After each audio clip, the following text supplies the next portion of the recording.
น่าลงทุนพะยางตลาดกว้างใหญ่ขายใบดิบยังได้โลละ 5,000 กีบสนับสนุนโดยเป๊ปซี่พืชเศรษฐกิจชนิดหนึ่งที่หลายๆคนขาดบ่ถึงโอกาสในการสร้างเงินนั่นก็คือการปลูกไผ่ต้นพะยางที่ปัจจุบันหลายประเทศกำลังนิยมนำไปแปรรูปเป็นภาชนะบรรจุอาหารแทนกล่องโฟมที่วิทยาศาสตร์ยังยืนว่าส่งผลต่อสิ่งแวดล้อมในระยะยาวแหล่งข่าวจากแขวงสระบุรีให้รู้ว่าในท้ายอาทิตย์ผ่านมาบริษัท KP การค้าส่งเสริมพัฒนากสิกรรมจำกัดผู้เดียวเผยแพร่ข้อมูลการส่งเสริมปลูกไม้พะยางเพื่อส่งเสริมประชาชนให้มีรายได้อยู่แขวงสระบุรีโดยการเข้าร่วมของทานคำล่าผิววรรณาหัวหน้าห้องว่าการแขวงสระบุรีพร้อมด้วยแผนกการห้องการเมืองและองค์การปกครองในบ้านเป้าหมายเข้าร่วมท่านดวงไลเยียลาวยางวิชาการบริษัท KP ได้ให้รู้ว่าบริษัท KP การค้าส่งเสริมและพัฒนากสิกรรมเป็นตลาดใหญ่รับซื้อ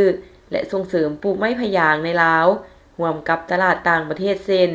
เวียดนามจีนไต้หวันและสิงคโปร์ซึ่งโครงการดังกล่าวได้เริ่มแต่ปี 2021 หา 2024 ในนี้มีโครงการอยู่15แขวงเพื่อขยายโครงการส่งเสริมเกษตรกรปลูกไผ่ขายใบเพื่อผลิตเป็นสินค้าอบแห้งตอบสนองตลาด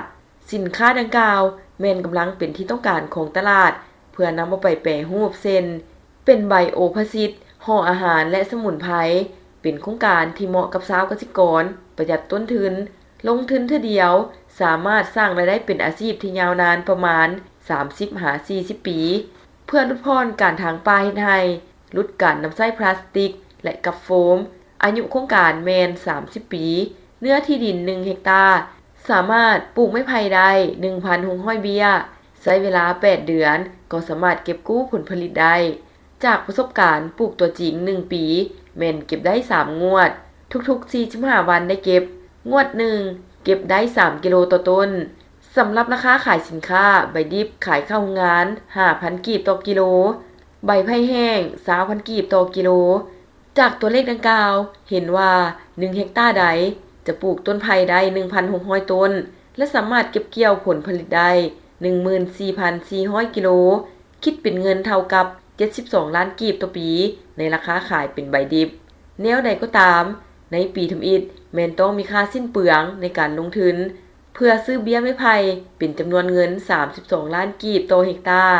เมื่อหักต้นทุนแล้วยังมีกำไรประมาณ40ล้านกีบแต่ปีต่อๆไปต้นไผ่จะให้ผลผลิตเพิ่มขึ้นรายรับก็จะเพิ่มขึ้นเช่นเดียวกัน